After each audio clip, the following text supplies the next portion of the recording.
Assalamualaikum warahmatullahi wabarakatuh. Halo teman-teman, perkenalkan namaku Gina Aulia Insani. Aku mahasiswa IPA UPI angkatan tahun 2025. Nah, di video kali ini aku akan sedikit mereview terkait buku yang berjudul Disruption.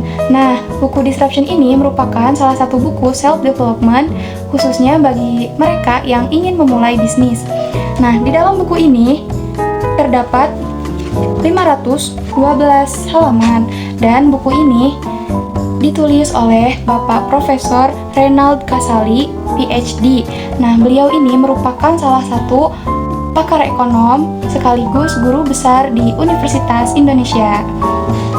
Kemudian buku ini diterbitkan oleh PT Gramedia Pustaka Utama, Jalan Palmerah Barat, Jakarta. Oke teman-teman, kita langsung saja ke isi bukunya. Nah, pada bagian pertama ini, penulis menjelaskan terkait suatu setting baru. Nah, dalam bagian ini terdapat 3 poin. Yang pertama itu ada lawan-lawan yang tak terlihat. Jadi, sharing ekonom telah membuat banyak orang terlibat dan karena keterlibatan tersebut di atas platform digital membuat mereka tidak terdeteksi. Kemudian yang kedua adalah pasar yang baru. Jadi mulai adanya pasar yang baru yang tidak dipahami sama sekali oleh para incumbent, dan pasar ini membuat bisnisnya atau market mereka akan semakin ketinggalan dan kehilangan pelanggan. Kemudian poin ketiga terkait nasib yang berbeda.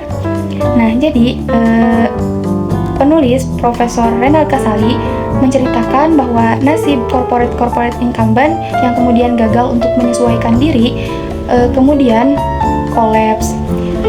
Kemudian di bagian kedua yaitu terkait dari aplikasi mencari teori.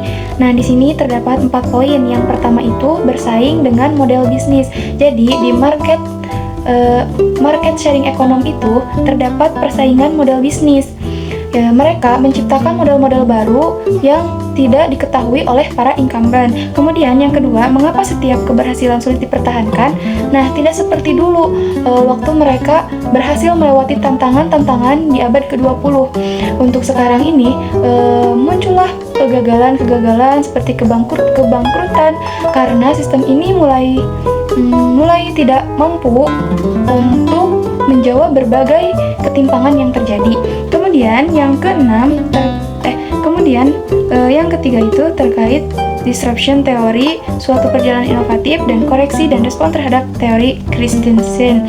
Nah, jadi pada poin ini membahas terkait yang pada dasarnya disruption teori itu dikembangkan oleh Christensen, dan sampai sekarang teori ini terus mengalami pergumulan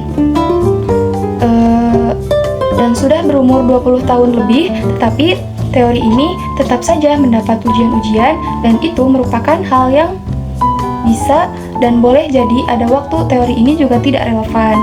Kemudian pada bagian yang ketiga ini, Profesor Reinald Kasali memberikan opsi kepada para incumbent. Nah, opsinya itu tidak banyak, hanya ada 2, yaitu menyerang atau diserang. Nah, ketika para incumbent itu memutuskan untuk memilih menyerang, maka mereka harus siap dengan self-disruption, kemudian reshape yaitu solve, dan create itu menciptakan hal baru.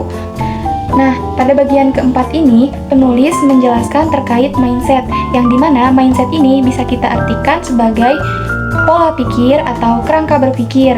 Jadi, mindset di sini merupakan salah satu aspek internal dari para pelaku bisnis, yang dimana jika mereka ingin terus bertahan dan tetap bersaing di dalam dunia bisnisnya, maka mereka harus memiliki nilai disruptive mindset, yang dimana disruptive mindset ini merupakan cara berpikir terbaru.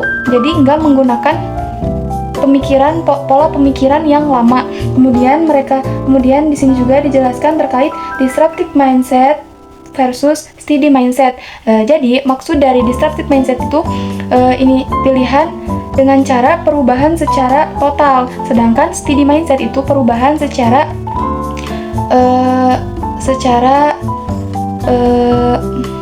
bertahap gitu. Nah, kemudian di bagian kelima atau bagian terakhir ini, Profesor Renat Kasali menjelaskan terkait akibat-akibat. Yang pertama itu bahwa Profesor Renat Kasali beropini bahwa bagaimana description ini bisa berakibat terhadap pangan, pemerintahan, olahraga, dan pendidikan di Indonesia. Kalian bisa saja ya baca buku ini karena bisa menambah wawasan kita, khususnya dalam dunia bisnis. Kemudian Profesor Renat Kasali juga mengatakan bahwa no ordinary disruption, jadi tidak ada perubahan yang biasa-biasa saja.